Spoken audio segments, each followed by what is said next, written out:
అడుగో అతనే హంతకుడు. 5వ భాగం. పాండిచేరి చేరే లోపున వాళ్ల కారుని సమీపిస్తాం, వాళ్లను పట్టుకుంటాం అని నవ్వుతూ అన్నాడు. యుగంధర్ కూడా నవ్వి, ఏమో చెప్పలేం రాజు, ఇంతవరకు వాళ్లకు అదృష్టం కలిసి వచ్చింది. నువ్వు పొరపాటు పడలేదని ఆ హోటల్ మేనేజర్ పొరపాటున మనల్ని ఎడం వైపున 4వ గదికి వెళ్ళమని చెప్పాడని తెలుసు. ఆ గదిలో ఇంకెవరైనా ఉండి ఉంటే మనం వెంటనే పొరపాటు గ్రహించి కుడివైపు వెళ్ళి జయంతిని, ఆమె ప్రియుడైన ఆ సూర్యప్రకాష్ని పట్టుకునేవాళ్లం. కాని జయంతి అదృష్టం, ఆ దొంగల దురదృష్టం. 4వ నెంబర్ గదిలో దొంగలు దోపిడీ ధనం పంచుకుంటూ ఉండగా మనం వెళ్ళాం. వాళ్లతో పోట్లాట జరగడం వల్ల దాదాపు అరగంట మనం అక్కడ ఉండిపోవడం జయంతి అదృష్టం కదూ. అటువంటి అదృష్టమే ఇంకా వాళ్లకు సహాయంగా ఉందేమో అని అనగానే, అదృష్టం ఈ పాటికి అయిపోయి ఉండాలి సార్ అని రాజు అన్నాడు. వాళ్ల అదృష్టం ఎప్పటికి అయిపోతుందో మనం ఎలా నిర్ణయించగలం? ఎంత విచిత్రమైన కేసు! ఎన్ని ఊళ్ళు తిరగడం! ఇంత దగ్గరగా వచ్చి కూడా మనం వెతుకుతున్న వాళ్లను పట్టుకోలేకపోవడం నా అనుభవంలో ఎన్నడూ జరగలేదు. మనం వెతుకుతున్న మనుషులు కాక వేరే దొంగలు, మోసగాళ్లు, అంతర్రాష్ట్ర నేరస్తులు చిక్కడం కూడా విచిత్రంగా ఉన్నది అని యుగంధర్ అంటూ ఉండగా ఢామ్మని చప్పుడైంది. యుగంధర్ చటుక్కున వెనక్కు తిరిగి చూశాడు. వెనక కారేదీ రావడం లేదు.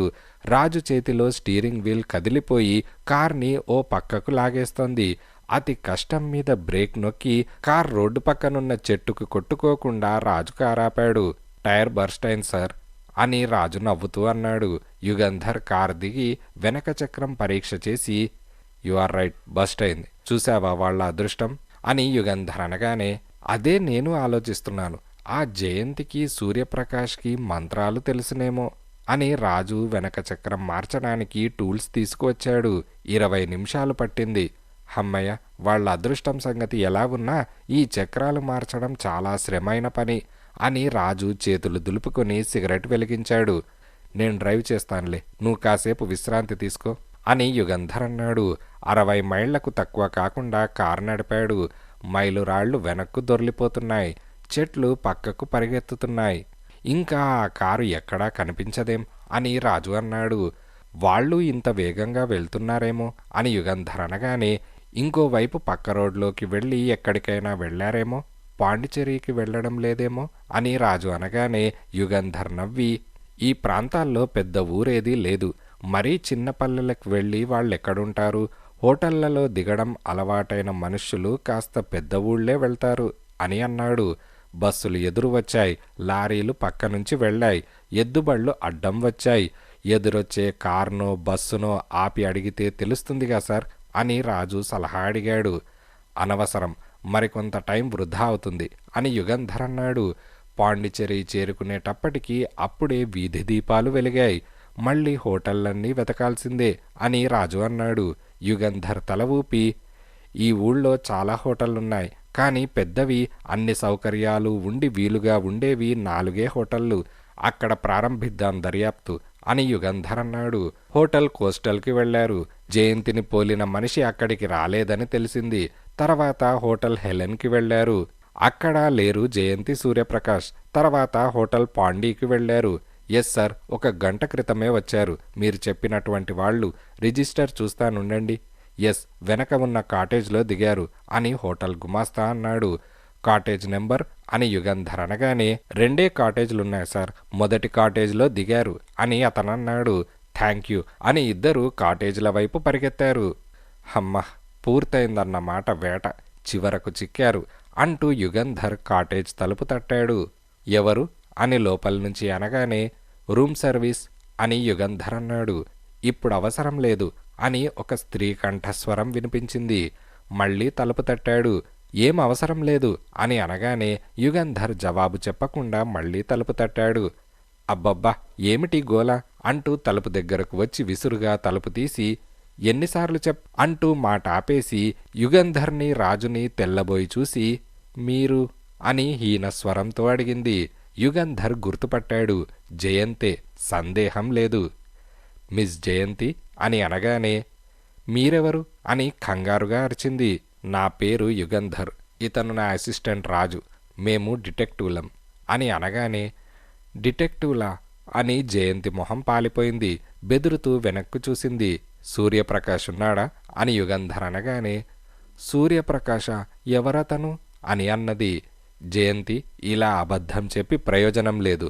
సూర్యప్రకాష్ నువ్వు కలిసిక్కడికి వచ్చారని మాకు తెలుసు అని యుగంధర్ అంటున్నాడు. అంతలో గదిలో ఏదో చప్పుడైంది. తలుపు కడ్డంలే అని యుగంధర్ అన్నాడు. ఆమె కదలకుండా, ఏమిటి దౌర్జన్యం అని అన్నది. యుగంధర్ ఆమె 2 భుజాలు పట్టుకొని ఎత్తి పక్కన నిల్చోబెట్టి గదిలోకి వెళ్ళాడు. అతని వెనకే రాజు వెళ్ళాడు. గదిలో ఎవరూ లేరు. యుగంధర్ నీళ్ల గది తలుపు లాగాడు. రాలేదు. మిస్టర్, తలుపు తీ, ఎంతసేపనక్కడ దాక్కుంటావ్ అని అన్నాడు. అప్పటికీ జవాబు లేదు. రాజు ఒక కుర్చీ తలుపు దగ్గరకు లాగి కుర్చీ ఎక్కి నిల్చొని పైనున్న వెంటిలేటర్లో నుంచి లోపలికి చూసి, సార్, లోపల్లేడు, పారిపోయాడు అని కుర్చీ మీద నుంచి కిందకు దూకుతూ అన్నాడు. ఎలా పారిపోయాడు అని యుగంధర్ అన్నాడు. ఇంకో తలుపున్నది అంటూ రాజు బయటకు పరిగెత్తాడు. రాజు వెనకే యుగంధర్ పరిగెత్తాడు. సూర్యప్రకాష్ తప్పించుకొని పారిపోతున్నాడేమోననే ఆదుర్దాలో జయంతికి ఎవరూ కాపలా లేకుండా పరిగెత్తారు.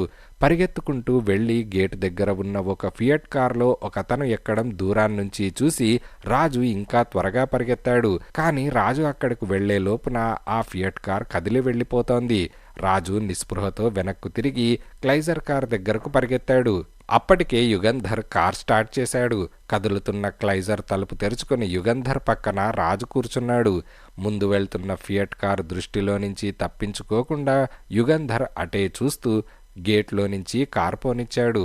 మన క్లైజర్ స్పీడ్ ఆ చిన్న ఫియట్కి ఏనాడు రాదు అని రాజు నవ్వుతూ అన్నాడు. యుగంధర్ జవాబు చెప్పలేదు. బజారు వీధిలో జనం కిటకిటలాడుతున్నారు. సైకిల్ రిక్షాలు, సైకిళ్లు అడ్డదిడ్డంగా వస్తున్నాయి. పాండిచ్చేరిలో అన్ని అడ్డరోడ్లు, నిలువు రోడ్లు. ముందున్న ఫియట్ కార్ ఎటన్నా తిరిగితే మళ్లీ పట్టుకోవడం కష్టం కావచ్చు. యుగంధర్ మనస్సంతా డ్రైవింగ్ మీదే లగ్నం చేశాడు. ఫియట్ కార్ ఎటూ తిరగలేదు. తిన్నగా హైరోడ్డు మీదకు వెళ్తోంది. ట్రంక్ రోడ్డు పట్టిస్తున్నాడు సార్, మనకు మరీ సులభం అని రాజు అన్నాడు. యుగంధర్ తల ఊపాడు. క్లైజర్ కార్తో ఫియట్ కార్ని సులభంగా దాటేయవచ్చు. తర్వాత వాళ్ల కార్ రోడ్డుకు అడ్డంగా పెడితే సూర్యప్రకాష్ ఫియట్ ఆపక తప్పదు. ఏ పిస్తోలో పట్టుకొని బెదిరించి పోట్లాడే తత్వం ఉన్న మనిషి కాడని తేలిపోయింది. అటువంటి మనిషి అయితే హోటల్లో నుంచి అలా పారిపోడు. ట్రంక్ రోడ్డు మీద 2 కార్లు వెళ్తున్నాయి.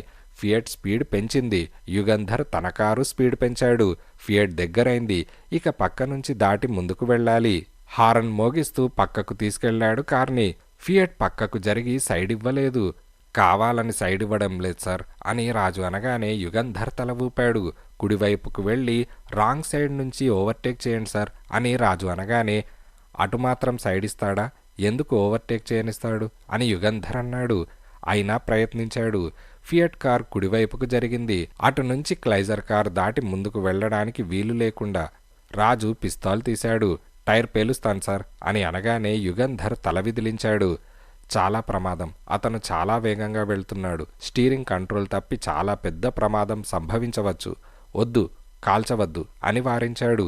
ముందు ఒక లారీ వెళ్తోంది. ఫియట్ కార్ ఆ లారీని దాటి వెళ్ళిపోయింది. యుగంధర్ కారు ఆ లారీని సమీపించేటప్పటికీ లారీ రోడ్డులో అడ్డంగా వెళ్తోంది. హారన్ మోగించి లారీని సైడ్ అడిగితే దాటి వెళ్లేందుకు కొంత వేగం తగ్గించవలసి వచ్చింది యుగంధర్కి. లారీని దాటిన తర్వాత కనుచూపు మేరలో ఫియట్ కార్ కనిపించలేదు. పక్క రోడ్లోకి తిప్పేశాడేమో అని రాజు అన్నాడు. చూద్దాం, ముందెక్కడైనా మలుపు ఉండడం వల్ల ఫియట్ కనిపించడం లేదేమో అంటూ యుగంధర్ కార్ ఎగ్జిలేటర్ నొక్కాడు. ఒక్క ఉరుకు ఉరికింది ముందుకి. వాయువేగంతో పోతోంది. అదిగో సార్, దూరాన కనపడే ఆ రెడ్ లైట్ ఫియట్దే అని రాజు అన్నాడు. దూరాన ఎక్కడో ఉన్న ఆ రెడ్ లైట్ దగ్గర అవుతోంది. బాగా దగ్గరైంది. యుగంధర్కి ఆ కార్ కనిపిస్తోంది. ఫియట్టే అని రాజు అన్నాడు. అవును, ఆ ఫియట్ని తరుముకుంటూ మనం ఎన్ని మైళ్ళు వచ్చాం అని యుగంధర్ అన్నాడు.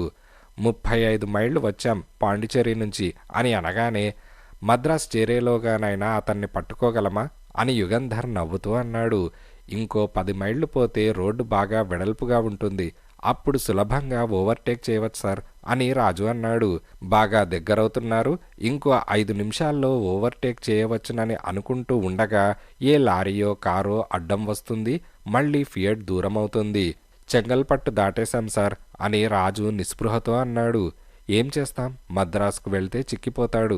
ఇంత స్పీడ్గా డ్రైవ్ చేస్తే మనమే కాక ట్రాఫిక్ సార్జెంట్స్ మోటార్ సైకిల్స్ మీద తరుముతారతన్ని అని యుగంధర్ అన్నాడు. సింగపెరుమాళ్ కోవెల కూడా దాటారు. తాంబరం వచ్చేసింది. గిండి రైల్వే స్టేషన్ ముందు నుంచి వెళ్లారు. ఫియట్కి క్లైజర్కి 50 గజాల కన్నా దూరం లేదు. గిండి నుంచి సైదాపేట బ్రిడ్జ్ మీదకు ఫియట్ తిరిగింది. వెనకే యుగంధర్ కారు వెళ్ళింది. ఆ లారీ బ్రిడ్జ్ మీద ఆగి ఉన్నది. రాజు దూరాన్నుంచి చూసి, ఆ లారీ చెడిపోయినట్లున్నది, దాన్ని దాటి వెళ్లడం కష్టం, మనవాడు ఫియట్ ఆపి తీరాలి అని అనగానే యుగంధర్ కార్ స్పీడ్ తగ్గించాడు. ఫియట్ స్పీడ్ తగ్గలేదు, రయ్యమని వెళ్తోంది. పిచ్చి పట్టిందా ఏంటి? ఎలా ఆ లారీని దాటి వెళ్తాడు బ్రిడ్జ్ మీద అని రాజు అన్నాడు. యుగంధర్ కూడా ఆశ్చర్యంతో చూస్తున్నాడు. లారీ పక్కన చిన్న సందున్నది. ఒక కారు వెళ్లడానికి చాలినంత స్థలమున్నదా, లేకపోతే బ్రిడ్జ్ పక్కన ఉన్న చెక్క ఫెన్సింగ్కి తగులుతుంది? సార్, ఆ సందులో నుంచి వెళ్తున్నాడు, మన కారు ఆ సందులో పట్టదు అని రాజు అనగానే ఫియట్ లారీకి చెక్క ఫెన్స్కి మధ్య ఉన్న సందులో దూరింది. వేగం తగ్గకుండానే రయ్యమని వెళ్ళింది. చెవులు చిల్లులు పడేటట్లు చప్పుడు వినిపించాయి. అయ్యో, ఫెన్స్కి కొట్టుకుంది అని రాజు అంటూ ఉండగానే ఫియట్ కార్ తలకిందులుగా బ్రిడ్జ్ మీద నుంచి కింద పడింది. వెంటనే యుగంధర్ కార్ బ్రేక్ వేసి ఇద్దరూ దిగారు. లారీ డ్రైవర్ క్లీనర్ ఫెన్స్ దగ్గరకు పరిగెత్తారు. విచిత్రం, అంత పైనుంచి కింద పడినా ఆ ఫియట్ కార్ హెడ్లైట్స్ బద్దలు కాలేదు, కనెక్షన్ పోలేదు, ఇంకా వెలుగుతూనే ఉన్నాయి. ఇంజన్ మాత్రం ఆగిపోయింది. ఇంత పైనుంచి పడితే ఇంకేం బ్రతుకుతారు, ఎంతమంది ఉన్నారో కారులో అని లారీ డ్రైవర్ అనగానే యుగంధర్ కోపంగా లారీ డ్రైవర్ వైపు తిరిగి, నువ్వీ బ్రిడ్జ్ మీద లారీ ఎందుకు ఆపిపెట్టావు అని అన్నాడు. ఏం చేయను సార్, బ్రేక్ జామ్ అయ్యాయో ఏమైందో నాకు తెలియదు, లారీ కదల్లేదు, నేనేం చేయను, ఇటువంటి ప్రమాదం జరుగుతుందేమోననే నేను డేంజర్ లైట్ వెలిగించి ఉంచాను, నా తప్పేమిటి సార్ అని లారీ డ్రైవర్ అనగానే, రాజు, నువ్వు త్వరగా వెళ్ళి ట్రాఫిక్ డిపార్ట్మెంట్కి ఫోన్ చేయి అని చెప్పి యుగంధర్ వెనక్కి పరిగెత్తాడు. రాజు ఫోన్ చేయడానికి సైదాపేట వైపు పరిగెత్తాడు. బ్రిడ్జ్ చివరి వరకు వెళ్లి యుగంధర్ కాలువ ఒడ్డు మీద నుంచి కిందకు దిగాడు. అది అడయార్ నది. నీళ్లు అట్టే లేవు. టార్చ్ వెలిగించి ఆ వెలుగులో తోవ చూసుకుంటూ ఫియట్ కార్ పడిన చోటుకు పరిగెత్తాడు. టార్చ్ లైట్ వెలుగు కారులోకి వేశాడు. డ్రైవింగ్ సీట్లో కూర్చున్న మనిషి మూలుగుతున్నాడు. యుగంధర్ ఆశ్చర్యానికి అంతులేదు. అంతెత్తు నుంచి కింద పడిన మనిషి ఇంకా ప్రాణాలతో ఉన్నాడు. ఆదరా బాదరా యుగంధర్ ఫియట్ కార్ తలుపు తెరవడానికి ప్రయత్నించాడు. రాలేదు. తలుపు దెబ్బతిని తాళం బిగుసుకుపోయింది. ఒక రాయి తీసుకొని తలుపు హ్యాండిల్ని విరగ్గొట్టి తలుపు తెరిచి టార్చ్ లైట్ వెలుగు లోపలికి వేసి చూశాడు. స్టీరింగ్ వీల్ కనిపించడం లేదు. కారులో ఉన్న మనిషి తల ముందుకు వాలి ఉన్నది. యమ బాధతో మూలుగుతున్నాడు.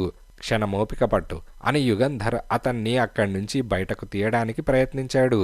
ప్రయోజనం లేకపోయింది. సీటుకి స్టీరింగ్ వీల్కి మధ్య ఇరుక్కుపోయాడు. ముందున్న విండ్షీల్డ్ అద్దం తునాతునకలై అతని చేతులకు మెడకు అద్దం పెంకులు గుచ్చుకున్నాయి. రక్తం ధారలుగా కారుతోంది. యుగంధర్ సీటు వెనక్కు లాగాడు. తర్వాత అతన్ని 2 చేతుల్లో ఎత్తుకొని తెచ్చి నేల మీద పడుకోబెట్టాడు. చకచకా పరీక్ష చేయడం ప్రారంభించాడు. అతనింకా మూలుగుతున్నాడు. ఎక్కడ్నించో నూతిలో నుంచి వస్తున్నట్లు అతని గొంతులో మూలుగు వినపడుతుంది. అతనికి స్పృహ లేదు. తెలివి తప్పిన ఆ స్థితిలో కూడా బాధ భరించలేక మూలుగుతున్నాడు. అంబులెన్స్ వచ్చి ఆస్పత్రికి తీసుకెళ్లేటంత వరకు బతికి ఉంటాడని నమ్మకం లేదు యుగంధర్కి. కార్ యాక్సిడెంట్లో మరణించినట్లు దొంగ సాక్ష్యం సృష్టించి డాక్టర్ని హత్య చేసిన ఈ మనిషి కార్ యాక్సిడెంట్లోనే మరణించడం విధి వైపరీత్యం. భగవంతుడు న్యాయం రకరకాలుగా చూపిస్తాడు. అంతలో సైరన్ ఊదుకుంటూ అంబులెన్స్ వచ్చింది. క్షణాలలో నిచ్చెనలు, స్ట్రెచ్చర్లు తీసుకొని ఫైర్మెన్ దిగారు. పోలీసు ఉద్యోగులతో, ఫైర్మెన్తో, హెల్మెట్స్తో, టార్చ్ లైట్స్తో ఆ స్థలమంతా హడావిడిగా ఉన్నది. ఇదిలా ఉండగా డాక్టర్ యుగంధర్తో, చెప్పలేను అని అన్నాడు. అంత అపాయ స్థితిలో ఉన్నాడా అని యుగంధర్ అనగానే, అవును, విండ్షీల్డ్ అద్దం గుచ్చుకొని మొహమంతా చెక్కుకుపోయింది. 38 గాజు ముక్కలు మొహంలో దిగబడ్డాయి. ఎన్ని కుట్లు వేశానో ఆ మొహం మీద నాకే తెలియదు. అంతేకాక స్టీరింగ్ వీల్ నొక్కుకుపోవడం వల్ల పక్క ఎముకలు 2 విరిగి ఊపిరితిత్తి దెబ్బతిన్నది. ఇప్పటికీ 2 సార్లు నెత్తురెక్కించాం. జ్వరం చాలా తీవ్రంగా ఉన్నది. బతికాడంటే నేనే ఆశ్చర్యపడతాను అని అన్నాడు. 2 పోలీస్ కానిస్టేబుల్ని రోగి పక్కన కాపలా ఉంచాడు ఇన్స్పెక్టర్ స్వరాజరావు. నేను అనుమతిచ్చేటంత వరకు ఎవరూ రోగితో మాట్లాడకూడదు అని డాక్టర్ మరీ హెచ్చరించాడు. ఇన్స్పెక్టర్ తల ఊపి పారిపోకుండా అని ఊరుకున్నాడు. మీ పోలీసులకు అనుమానం మరీ ఎక్కువ. చావు బతుకుల మధ్య ఉన్న రోగి ఎలా పారిపోతాడనుకుంటారు అని డాక్టర్ అన్నాడు. ఇదిలా ఉండగా పాండిచేరి పోలీసులు జయంతిని మద్రాస్కి తీసుకొచ్చి ఇన్స్పెక్టర్ స్వరాజ్యరావుకి ఒప్పగించారు. ఆ విషయం తెలియగానే యుగంధర్ రాజు పోలీస్ హెడ్ క్వార్టర్స్కి వెళ్లారు. జయంతి తండ్రి కూడా అక్కడే ఉన్నాడు. మేమెన్నిసార్లు అడిగినా, ఎంత బతిమాలుతున్నా జయంతి ఏమీ చెప్పడం లేదు, మౌనవ్రతం పట్టింది అని ఇన్స్పెక్టర్ విసుగ్గా అన్నాడు. యుగంధర్ జయంతికి ఎదురుగా కూర్చున్నాడు. సూటిగా ఆమె కళ్ళలోకి చూస్తూ, ఏమమ్మా, ఎందుకిలా మొండితనం చేస్తావు? ఇది చిన్నపిల్లల ఆట కాదు, దయచేసి వాంగ్మూలమివ్వు అని అన్నాడు. ఆమె ఏమీ అర్థం కానట్టు చూసింది. తల్లి, మీ అమ్మ మంచం పట్టింది, మేమెలా బతుకుతాం చెప్పు? వీళ్ళడిగిన ప్రశ్నలకు జవాబులు చెప్పై ఇంటికి పోదాం అని తండ్రి వేడుకున్నాడు. అయినా జయంతి పెదవులు విప్పలేదు, ఒక్క మాట మాట్లాడలేదు. అయితే నిన్ను కస్టడీలో ఉంచవలసిందే అని ఇన్స్పెక్టర్ అనగానే జయంతి అప్పటికీ మాట్లాడలేదు. ఇదిలా ఉండగా ఇలా 5 రోజులు గడిచాయి. 5 రోజుల తర్వాత రోగికి స్పృహ వచ్చింది. స్పృహ రాగానే ఏమైంది, నేనెక్కడున్నాను అని అడిగాడు. డ్యూటీలో ఉన్న నర్సు కార్ యాక్సిడెంట్లో దెబ్బలు తగిలాయని ఆస్పత్రిలో ఉన్నాడని చెప్పింది. రోగికి స్పృహ వచ్చినట్లు స్వరాజ్యరావుకి కబురు వెళ్ళింది. ఇన్స్పెక్టర్ యుగంధర్ రాజు వెంటనే బయలుదేరి వచ్చారు. మిస్టర్ సూర్యప్రకాష్, డాక్టర్ని ఎందుకు హత్య చేసింది అంతా వివరంగా స్టేట్మెంట్ ఇస్తారా అని స్వరాజ్యరావు అడిగాడు. రోగి మొహమంతా కట్లతో నిండిపోయింది. పెదవులు, ముక్కు చివరా తప్ప ఇంకేమీ కనిపించడం లేదు. నాకేమీ కనిపించడం లేదు, నా కళ్ళు పోయాయా అని రోగి అడిగాడు. లేదు, మొహానికి చాలా దెబ్బలు తగిలాయి, 38 కుట్లు వేశారు, కళ్లకు దెబ్బ తగల్లేదు అని ఇన్స్పెక్టర్ అన్నాడు. కట్లెప్పుడు ఊడదీస్తారు అని అనగానే ఇంకో 2 రోజుల్లో అని డాక్టర్ అన్నాడు. జయంతి ఏమైంది అని అతను అనగానే పోలీస్ కస్టడీలో ఉన్నది అని ఇన్స్పెక్టర్ అన్నాడు. రోగి నిట్టూర్చాడు. జయంతి నిర్దోషి, ఆమెకేమీ సంబంధం లేదు అని అన్నాడు. నీ మాట ఎలా నమ్ముతాం అని ఇన్స్పెక్టర్ అడిగాడు. జయంతి ఏమన్నది అని అనగానే ఏమీ చెప్పడం లేదు అని ఇన్స్పెక్టర్ అనగానే నేను జయంతితో ఒకసారి మాట్లాడవచ్చా అని అన్నాడు. వీల్లేదు, నువ్వు ముందు స్టేట్మెంట్ ఇవ్వు, తర్వాత మాట్లాడవచ్చు అని ఇన్స్పెక్టర్ అన్నాడు. ఇస్తాను, 2 రోజులుండండి, నా మొహానికి ఈ కట్లు ఊడదీయనివ్వండి అని రోగి నీరసంగా అన్నాడు. ఇదిలా ఉండగా 2 రోజుల తర్వాత కట్లు ఊడదీయబోతున్నామని డాక్టర్ యుగంధర్కి ఫోన్ చేసి చెప్పాడు. ఎన్ని గంటలకు అని యుగంధర్ అనగానే ఇంకో గంటలో అని డాక్టర్ అనగానే సరే వస్తాను అని యుగంధర్ ఫోన్ పెట్టేశాడు. యుగంధర్ రాజు వెంటనే బయలుదేరి ఆస్పత్రికి వెళ్లారు. అప్పటికే స్వరాజ్యరావు అక్కడ ఉన్నాడు. ఈ వేళతో ఈ కేసు పూర్తవుతుందనుకుంటాను అని ఇన్స్పెక్టర్ అన్నాడు. 3 గది బయట నిల్చున్నారు. 2 నర్సులు, డాక్టర్ గది లోపల రోగి కట్లు విప్పుతున్నారు. ఇంకా ఎంతసేపు పడుతుంది అని రాజు అడిగాడు. ఇంకో 5 నిమిషాల్లో అయిపోవాలి అని యుగంధర్ అంటూ ఉండగా కెవ్వున కేక వినపడింది. 3 క్షణం పాటు ఆశ్చర్యపోయి ఒకేసారి గదిలోకి పరిగెత్తి ఏంటి, ఏమైంది అని అడిగారు. డాక్టర్ జవాబు చెప్పకుండా రోగిని చూపించాడు. రోగి మొహానికి కట్లు లేవు. డాక్టర్ అన్ని కట్లు విప్పేశాడు. రోగి చేతిలో అద్దమున్నది. తన మొహం చూసుకొని అరిచాడు అని డాక్టర్ అన్నాడు. అతని మొహం కనిపించడం లేదు. అటువైపుకు తిప్పుకున్నాడు. ఇన్స్పెక్టర్ గబగబా అటువైపు వెళ్ళి రోగి మొహం చూసి ఓ గాడ్ అని అన్నాడు. రోగి అదో రకంగా నవ్వి నేనొక గోస్టులా ఉన్నాను కదూ అని అన్నాడు. ఒళ్లంతా తెల్లగా ఉన్నది, మొహం మాత్రం నల్లగా బొగ్గు నలుపులో ఉన్నది. ముక్కు ఒక ఉండ, కళ్ళు ముద్దల్లా ఉన్న నల్లని మొహంలో 2 గుంటలు, కనుబొమ్మలు లేవు, కనురెప్పలకు వెంట్రుకలు లేవు, మొహం మీద ఎక్కడా ఒక్క వెంట్రుక లేదు, గడ్డం అసలే లేదు, మెడలో కలిసిపోయింది, చెంపలు 2 కనిపించడం లేదు, మొహం మీదంతా గోళీలంత ఉండలు, భయంకరమైన మొహం, పగలు చూస్తే రాత్రి కలలో వచ్చి భయపెట్టే మొహం, ఒకసారి చూస్తే జన్మంతా మరచిపోలేని అసహ్యమైన వికృతమైన మొహం. నువ్వు హంతకుడివి, నిన్ను చూసి జాలిపడవలసిన అవసరం లేదు అని ఇన్స్పెక్టర్ అనగానే అతనేమీ మాట్లాడలేదు. సరే, స్టేట్మెంట్ ఇస్తానన్నావు, ఇస్తావా అని ఇన్స్పెక్టర్ అడిగాడు. ఇస్తాను. నేనే హత్య చేశానని ఒప్పుకుంటాను. వివరాలు చెప్పే ముందు జయంతితో మాట్లాడాలి అని అనగానే, ఎందుకు, కూడబలుక్కోడానికా? వీల్లేదు అని ఇన్స్పెక్టర్ అన్నాడు. ప్లీజ్, ఒక్కసారి జయంతితో మాట్లాడిన తర్వాత నేను నేరం ఒప్పుకుంటూ వాంగ్మూలం ఇస్తాను అని అతను దీనంగా అన్నాడు. ఇన్స్పెక్టర్ యుగంధర్ వైపు చూశాడు. సరే, జయంతిని పిలిపించండి అని యుగంధర్ అనగానే, అదంతా చాలా ఇర్రెగ్యులర్ అని ఇన్స్పెక్టర్ గొణిగాడు. మనం ఇక్కడే ఉందాం, కూడబలుక్కోకుండా చూద్దాం అని రాజు సలహా ఇచ్చాడు. ఇన్స్పెక్టర్కి ఇష్టం లేదు, అయినా ఒప్పుకున్నాడు. జయంతిని తీసుకురమ్మని సార్జెంట్ని పంపించాడు. 15 నిమిషాల తర్వాత సార్జెంట్ జయంతిని వెంటబెట్టుకుని వచ్చాడు. జయంతి గదిలోకి వెళ్లి నిలబడి బెదురుతూ చుట్టూ చూసింది. జయంతి, నేను సూర్యప్రకాష్ని అని మొహం జయంతి వైపు తిప్పి అన్నాడు. జయంతి నిమిషం పాటు రాతి బొమ్మలా నిలబడిపోయింది. తర్వాత ఒక పొలికేక పెట్టింది. భయం వల్లో దుఃఖం వల్లో తన ప్రియుడి మొహం అలా అయిపోయినందుకు బాధ వల్లో కెవ్వున కేక వేసింది. అతని దగ్గరకు పరిగెత్తింది. జయంతి, నేను సూర్యప్రకాష్ని, నేను డాక్టర్ శ్రీనివాస్ని హత్య చేశాను, నేరం ఒప్పుకుంటున్నాను అని సూర్యప్రకాష్ అనగానే జయంతి ఏడుస్తోంది. వెక్కి వెక్కి ఏడుస్తోంది. ఎందుకు ఏడుస్తావు? తప్పదు, శిక్ష అనుభవించాలి. నేరం చేస్తే శిక్ష తప్పుతుందా? ఏడవకు. నేనిలా అయిపోవడమే మంచిదేమో, నీ బతుకన్నా బాగుపడుతుంది. జయంతి, నన్ను క్షమించు అని అతను ఏడుస్తున్నాడు. అందరూ ఊపిరి బిగబట్టి ఆ ఇద్దరినీ చూస్తున్నారు. నువ్వెళ్ళు, నన్ను మరిచిపో, ఎవరినైనా యోగ్యుడైన యువకుణ్ణి చూసి పెళ్లి చేసుకో అని అతననగానే జయంతి భోరుమని ఏడుస్తోంది. జయంతి, ఇక నువ్వెళ్ళు, నేను పోలీసులకు వాంగ్మూలం ఇవ్వాలి. గుడ్ బై అని మొహం తిప్పేసుకున్నాడు. అప్పుడే నిద్రలో నుంచి మేల్కొన్నట్లు జయంతి అందరినీ కళ్ళప్పగించి చూసింది. అక్కడ్నుంచి కదలలేదు. వెళ్ళమ్మా, మీ నాన్న నీకోసం కాచుకున్నారు అని ఇన్స్పెక్టర్ జయంతితో అన్నాడు. జయంతి ఏడుస్తూ వెళ్ళిపోయింది. తర్వాత సూర్యప్రకాష్ అందర్నీ చూస్తూ, జయంతి కాలేజీలో చేరినప్పటి నుంచి నేను ఆమె ప్రేయసీ ప్రియులం. జయంతి అంటే నాకు ప్రాణం. నా పేరు సూర్యప్రకాష్. 7-8 నెలల క్రితం జయంతికి డాక్టర్ శ్రీనివాస్తో పరిచయమైంది. ఆ డాక్టర్ జయంతిని ఆకర్షించి ఆమెను తన వలలో వేసుకున్నాడు. అప్పట్నుంచి జయంతి నాకు దూరమైంది, నన్ను నిర్లక్ష్యం చేసింది. డాక్టర్ శ్రీనివాస్తో ఆమె స్నేహం అట్టే కాలం నిలవదని నాకు మొదట్నుంచి తెలుసు.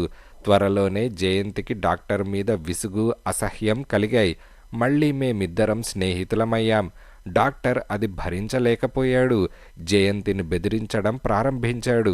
చెడు తిరుగుళ్ళు తిరుగుతున్నదని ఆమె తండ్రికి ఉత్తరం రాస్తానని భయపెట్టి మా ఇద్దరి స్నేహానికి అడ్డం రావడం ప్రారంభించాడు. అది నేను భరించలేకపోయాను. డాక్టర్ని చాలాసార్లు హెచ్చరించాను, అయినా అతను వినిపించుకోలేదు. ఆ బెదిరింపుతో జయంతిని తన ఆధీనంలో ఉంచుకున్నాడు. ఇక ఆ డాక్టర్ని హత్య చేయకపోతే జయంతి నాకు దక్కదని తేలిపోయింది. డాక్టర్ని హత్య చేశాను. హత్య చేయబోతున్నానని కానీ హత్య చేస్తానని కానీ జయంతికి తెలియదు. ఈ హత్యకు పూర్తిగా నేనే బాధ్యుణ్ణి. జయంతికి ఈ హత్యతో ఎలాంటి సంబంధమూ లేదు. హత్య చేసిన తర్వాత కూడా జయంతికి నేను చెప్పలేదు అని రోగి వాంగ్మూలమిచ్చాడు. డాక్టర్ నుంచి 10,000 రూపాయలు తీసుకున్నారా అని ఇన్స్పెక్టర్ అడిగాడు. అవును అని సూర్యప్రకాష్ అనగానే, డాక్టర్ 10,000 ఎందుకు ఆ వేళ బ్యాంకు నుంచి తీసుకున్నాడు అని అనగానే, నాకివ్వడానికి 10,000 ఇస్తే నేను జయంతినిక చూడనని మద్రాసు నుంచి వెళ్ళిపోతానని చెప్పాను అని సూర్యప్రకాష్ అనగానే, అర్ధరాత్రి ఆలందూర్ రోడ్డు మీదకి డాక్టర్ ఎందుకు వచ్చాడు అని యుగంధర్ అనగానే, నేను ఫోన్ చేశాను, ఎవరో పేషెంట్ని చూడ్డానికి వచ్చినట్లు అక్కడికి రమ్మని చెప్పాను అని సూర్యప్రకాష్ అనగానే, జయంతి ఎందువల్ల ఆ రోజు హోటల్ లగ్జరీకి వెళ్ళింది? నువ్వెందుకు హోటల్ లగ్జరీలో కాటేజ్ తీసుకున్నావు అని ఇన్స్పెక్టర్ అడిగాడు. రోగి ఇన్స్పెక్టర్ని కోపంగా చూశాడు.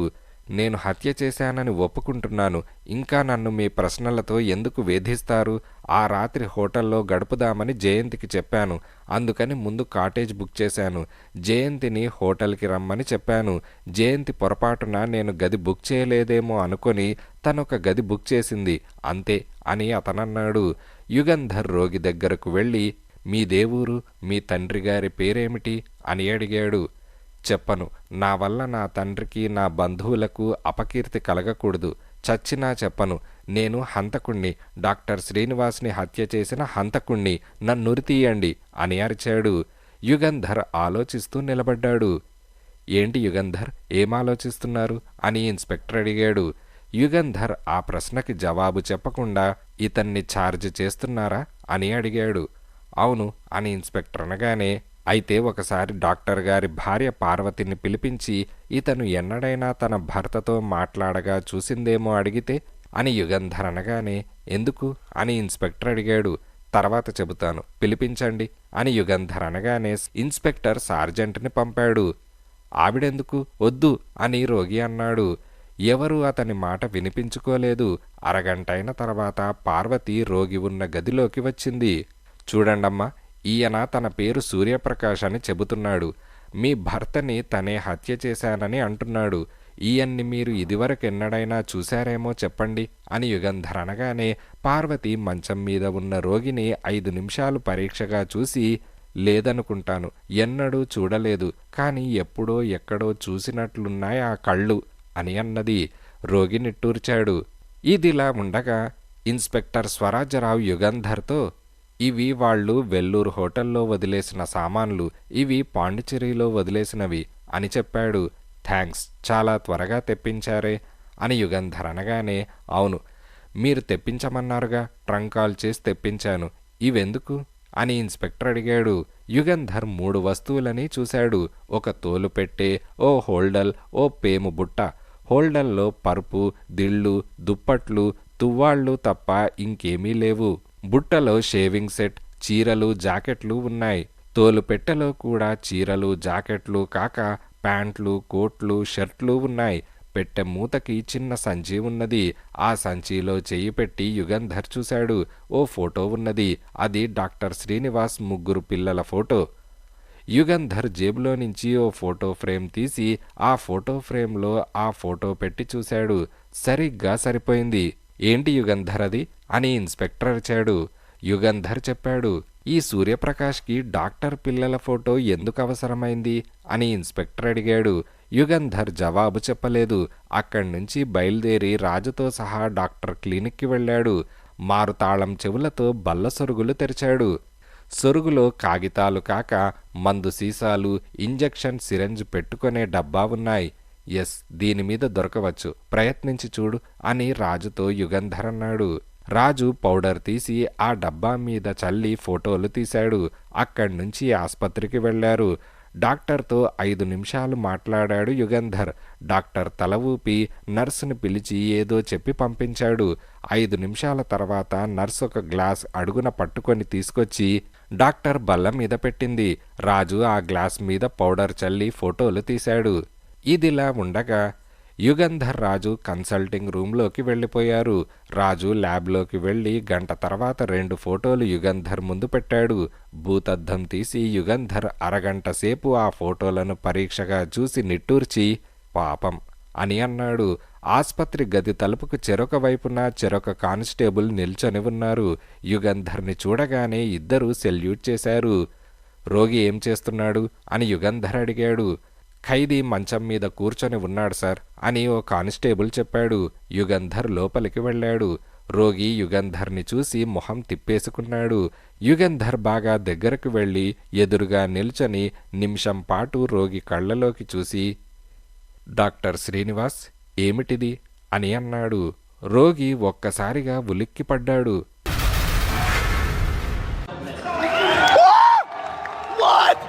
నేను డాక్టర్ శ్రీనివాస్ని కాను, నేను సూర్యప్రకాష్ని, హంతకుణ్ణి అని అన్నాడు. ప్లీజ్, ఆ నాటకమిక చాలు. డాక్టర్ మరణించాడని చాలా రోజులు నమ్మించారు. మీ హత్యా నేరానికి మీరే ఉరికంబం ఎక్కుదామనుకున్నారా? ఎందుకు అని యుగంధర్ దయగా అడిగాడు. డాక్టర్ కళ్ళలో నీళ్లు నిండాయి. నేను డాక్టర్ శ్రీనివాస్నని మీకెలా తెలిసింది అని అడిగాడు. మీరిన్స్పెక్టర్కి వాంగ్మూలం ఇస్తున్నప్పుడు అనుమానం కలిగింది. ఆ వాంగ్మూలం కల్పనగా తోచింది. అందులో ఏమీ నిజం ఉన్నట్లు అనిపించలేదు. మీ సామాన్లలో మీ పిల్లల ఫోటో ఉన్నది. అది మీ క్లినిక్లో ఉన్న ఫోటో ఫ్రేమ్లోదని తెలిసింది. తర్వాత మీ వేలిముద్రలు క్లినిక్లో సిరంజ్ డబ్బా మీద వేలిముద్రలతో పోల్చి చూశాను అని యుగంధర్ ఆయన్ని చూస్తూ, నేను నిజం చెప్పానుగా, ఇక మీరు నిజం చెప్పండి అని అన్నాడు. డాక్టర్ 2 నిమిషాలు మౌనంగా ఉండి, ఏముంది నిజం చెప్పడానికి, తెలుస్తూనే ఉందిగా. జయంతితో ఓ రోజు నాకు స్నేహమైంది. జయంతి అందం చూసి, ఆమెలో చలాకీతనం చూసి నేను ముగ్ధుణ్ణైపోయాను. ఆ వేళ నుంచి నేను జయంతి రోజూ కలుసుకునేవాళ్ళం. జయంతికి నాలో ఏం గొప్పతనం కనిపించిందో నాకు తెలియదు, కానీ ఆమె కూడా నన్ను నిజంగా ప్రేమించింది. నా భార్య అంటే నాకు చాలా ఇష్టం, గౌరవం. నా పిల్లలంటే ఎంత అనురాగమో చెప్పలేను. వాళ్లకు తెలియకుండా నేను నా ప్రేమ కలాపం సాగిస్తున్నాను. నా భార్యకు కొంచెం అనుమానం కలిగిందని నాకు తెలుసు. ఆమె సాధ్వి, సహనం ఉన్న మనిషి.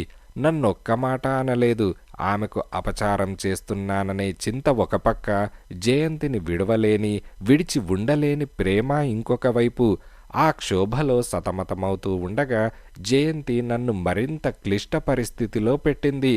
ఎప్పుడో ఎక్కడో రహస్యంగా కలుసుకొని గంటో గంటన్నరో గడిపి వెళ్ళిపోవటం తనకు బాగా లేదని, నాతో తన జీవితం పంచుకోవాలని, నా భార్యకు విడాకులిచ్చి తనను పెళ్లి చేసుకోమని అడిగింది. కానీ ఎలా? పార్వతిని విడాకులివ్వమని ఎలా అడగను? నా పిల్లల గతి ఏం కాను? ఏదో వంక చెప్పి ఎప్పటికప్పుడు తప్పించుకుంటూ కొంతకాలం గడిపాను. జయంతి నేను కావాలని వాయిదా వేస్తున్నానని గ్రహించి, తనను పెళ్లి చేసుకోకపోతే తన మీద నాకు నిజంగా ప్రేమ లేదని నిశ్చయించుకుంటానని, నాతో స్నేహం మానుకుంటానని చెప్పింది. ఆమెను విడిచి ఉండలేననిపించింది. చాలాసార్లు అనుకున్నాను నా భార్యను విడాకులిమ్మని అడుగుదామని. కానీ తీరా ఆమె కళ్ళలోకి చూశాక అడగలేక తల వంచుకొని వెళ్ళిపోయేవాణ్ణి. చివరకు ఒక ఉత్తరం రాసిపెట్టి వెళ్ళిపోదామనుకున్నాను. జులై 14వ తేదీ ఈ ఊరు వదిలి వెళ్ళిపోవాలని నిశ్చయించుకొని బ్యాంకులో ఉన్న 10,000 రూపాయలు తీసేసుకున్నాను. నా ఇల్లు, ఇన్సూరెన్స్ పాలసీ నా భార్య పేరున ఉన్నాయి. ఇంకో ఊరికి వెళ్ళి అక్కడ ప్రాక్టీస్ ప్రారంభించి నెల నెల నా భార్యకు డబ్బు పంపుదామనుకున్నాను. ఈ విషయం ముఖాముఖి చెప్పలేక ఉత్తరం రాస్తూ క్లినిక్లో కూర్చున్నాను. నేను నా భార్యను ఆ వేళ వదిలి వచ్చేస్తున్నానని జయంతికి క్రితం రోజే చెప్పాను. ఆ రాత్రి ఇద్దరం హోటల్లో ఉండి మర్నాడు పొద్దున్నే బెంగళూరుకి వెళ్దామని జయంతి చెప్పింది. తనే హోటల్లో గది బుక్ చేసింది. కానీ ఆఖరి క్షణాన మనసు మార్చుకొని తిన్నగా రైల్వే స్టేషన్కి వెళ్ళి అక్కడి నుంచి నాకు ఫోన్ చేసింది. వెంటనే బెంగళూరు వెళ్దామని, స్టేషన్కి రమ్మని చెప్పింది. అప్పటికి నేను నా భార్యకు ఉత్తరం రాయడం పూర్తి కాలేదు. హోటల్కు వెళ్ళమని, అక్కడికి వస్తానని చెప్పాను. ఉత్తరం పూర్తి చేసి కవర్లో పెట్టి, కవర్ బల్ల మీద పెట్టి, నా పిల్లల ఫోటో ఫ్రేమ్లో నుంచి తీసి జేబులో పెట్టుకున్నాను. హోటల్కి బయలుదేరదామనుకుంటూ ఉండగా శరభయ్య దగ్గుకుంటూ నా క్లినిక్కి వచ్చాడు. అతను నా పేషెంట్. అతనికి గుండె జబ్బు. అతనికి నా అనేవారెవరూ లేరు. ఆ పేవ్మెంట్ మీద, ఈ అరుగు మీద, చెట్టు కింద పడుకొని వాళ్ళు వీళ్ళు పెట్టే భోజనం తిని బతుకుతున్నాడు.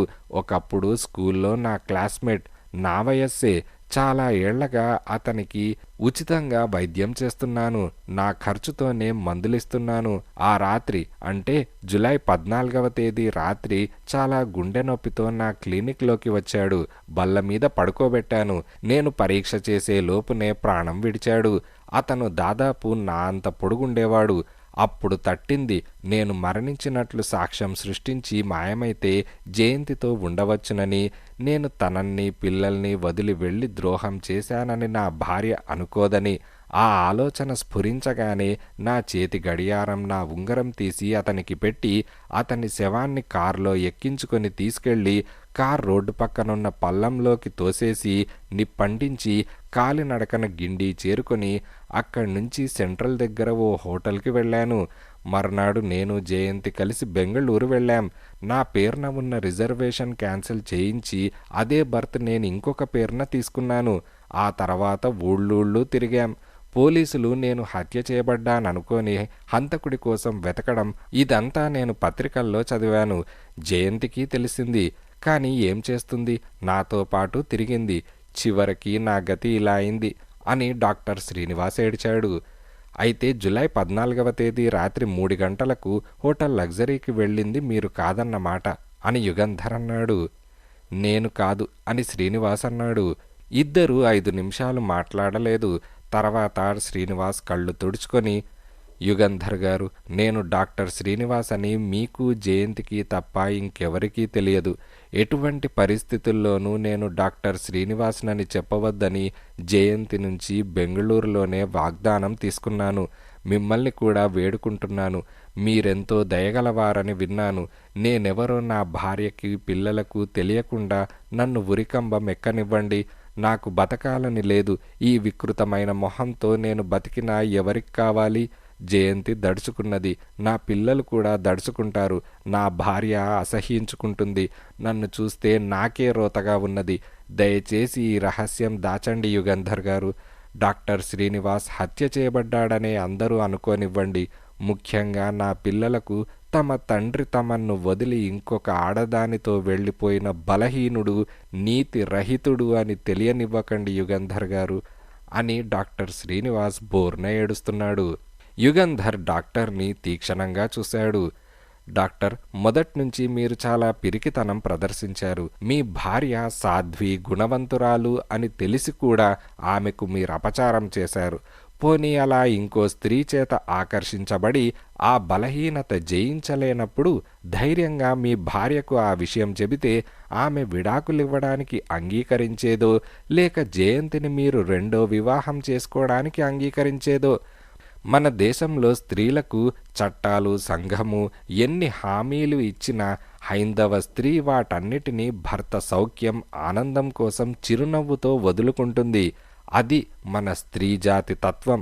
భర్తే దైవం, భర్తే సర్వస్వమని రక్తంలో జీర్ణించుకుపోయి భర్తను దైవంగా కొలిచే హైందవ స్త్రీ భర్త ఎన్ని అఘాయిత్యాలు, ఎన్ని అవినీతి పనులు, ఎన్ని ఘోరాలు చేసినా సహించి క్షమించి ఆ భర్తను ఆరాధిస్తుంది. అటువంటి ఉత్తమోత్తమ స్త్రీకి అంత హృదయ వైశాల్యం, అంత క్షమ, అంత ఉదాత్తత ఉన్న స్త్రీకి అపచారం చేయడం పాపం. ఆ పాపానికి తోడు ఇప్పుడు మీరు అంతకన్నా ఘోరమైన అపచారం చేస్తున్నారు మీ భార్యకి. మీ మొహం వికృతమైనదని, మీ భార్య మిమ్మల్ని అసహ్యించుకుంటుందని అనుకోవడం ఆమెకు అపచారం చేయడమే. మీరొక బలహీనతకు లోబడి ఇంకో స్త్రీతో కొన్నాళ్లపాటు తిరిగారని ఆమె మిమ్మల్ని చీదరించుకుంటుందనుకోవడం, మీరు ఆమెకు అవసరం లేదు అనుకోవడం చాలా ఘోరమైన పాపం. ఆమెకు చాలా ఘోరమైన అపచారం. ఆలోచించండి డాక్టర్, బాగా ఆలోచించండి. మీ భార్య శ్రీమతి పార్వతీదేవి గుణవంతురాలు, సాధ్వి, ఔదార్యం ఉన్న మనిషి. ఏనాడు మిమ్మల్ని బాధ పెట్టని పుణ్యవతి. అటువంటి స్త్రీ మిమ్మల్ని నిరసిస్తుందా, లేక మీరు ఎలాంటి రూపంలో ఉన్నా సంతోషిస్తుందా? ఇంతేనా మీ భార్యను గురించి మీకు తెలిసింది అని యుగంధర్ అనగానే డాక్టర్ శ్రీనివాస్ తల వంచుకున్నాడు. నా భార్య నన్ను క్షమిస్తుందా అని అన్నాడు. క్షమిస్తుంది, ఆమెనే అడగండి. ఇప్పటికైనా పిరికితనం మాని ధైర్యంగా మీ భార్యని, పిల్లల్ని ఎదుర్కోండి అని యుగంధర్ తలుపు వైపు చూసి రాజు అని పిలిచాడు. రాజు పార్వతీదేవితో సహా గదిలోకి వచ్చాడు. పార్వతి మంచం మీద కూర్చున్న డాక్టర్ని చూసింది. ఒక్క పరుగున దగ్గరకు వెళ్ళి పాదాలు ముట్టుకున్నది. అవును, మీ మొహం గుర్తుపట్టలేకపోయాను, పాపిష్టిదాన్ని. ఈ పాదాలను ఎలా గుర్తుపట్టకుండా ఉండగలను అంటూ పార్వతీదేవి మంగళసూత్రం కళ్ళకద్దుకొని అతని పాదాల మీద తలవాల్చి పెదవులను, కళ్లను అతని పాదాలకు అదుముకొని వెక్కి వెక్కి ఏడుస్తోంది. యుగంధర్, రాజు చప్పుడు చేయకుండా బయటకు వెళ్ళిపోయారు. డాక్టర్కి శిక్ష పడుతుందా సార్ అని రాజు అడిగాడు. యుగంధర్ కళ్ళు తుడుచుకున్నాడు. పార్వతి దుఃఖం అతని గుండెను కరిగించింది. ఎందుకు శిక్ష? ఆ స్నేహితుడి శవం మోటార్ కారులో తగలబెట్టినందుక? అవును, నేరమే. చూడాలి ఇన్స్పెక్టర్ ఏం చేస్తాడో అని యుగంధర్ ఒక క్షణమాగి, డాక్టర్ మనిషి మంచివాడే కాని ఉత్త మంచితనం ఎందుకు పనికిరాదు రాజు. మంచితనంతో పాటు మంచిని, చెడ్డని అన్నిటినీ ఎదుర్కోగలిగే ఆత్మధైర్యం కూడా ఉండాలి. తప్పు చేస్తున్నాననే జ్ఞానం ఉంటే చాలదు, తప్పు చేయకుండా ఉండే శక్తి ఉండాలి. తప్పు చేసిన తర్వాత తప్పు చేశానని ఒప్పుకొని దిద్దుకునే ధైర్యం కూడా ఉండాలి అని యుగంధర్ అన్నాడు. ఇంతటితో అసలు జరిగింది చెప్తే ఈ సీన్ ఎలా మారిపోతుందో తెలుసా? తప్పుడు చూడటమా? అదే కదా గమ్మత్తు. మన దేశంలో స్త్రీలకు చట్టాలు సంఘము ఎన్ని హామీలు ఇచ్చినా స్త్రీ వాటన్నిటినీ భర్త సౌఖ్యం ఆనందం కోసం చిరునవ్వుతో వదులుకుంటుంది. అటువంటి ఉత్తమోత్తమ స్త్రీకి అంత హృదయ వైశాల్యం, అంత క్షమ, అంత ఉదాత్తత ఉన్న స్త్రీకి నాను మా మామ ఇద్దరం కలిసి విమానాల స్టేషన్కి వెళ్ళామంట. ఓలమ్మోలమ్మోలమ్మో మాదంతరాలు మాదంతమా అయిపోనాదంటే నమ్మండి అమ్మా. నానా వాసు ఇట్లా అమ్మ. ఒళ్ళు బలిసి కట్టుకుంటున్నావురా, పేగులు తీసి మెళ్ళ వేసు. నేనెవరో తెలుసా? మహిళా మండలి డైరెక్టర్. నేనెవరినో తెలుసా? డిఎస్పీ సామ్రాజ్యం అక్కని. నేను అప్పుడే అన్నా ఈ విధంగా జరుగుతుంది అని. నేను ఎప్పుడు అంటున్నాను తమరు నడవండి అని. విధి సరదా జోకెత్తి ఫీల్ అయిపోయాడు. అది జోకా? మనోడికి అర్థం కానట్టుంది. ఏమైనా మనిషిలో కొంచెం కామెడీ తక్కువ. ఇక చెప్పొద్దంటారా? చెప్పిన కథ చాలు. అయ్యో మీకు ఎలా చెప్పాలో నాకు అర్థం కావటం లేదు. ఇంతటితో అడుగో అతనే హంతకుడు అనే కథ సమాప్తం.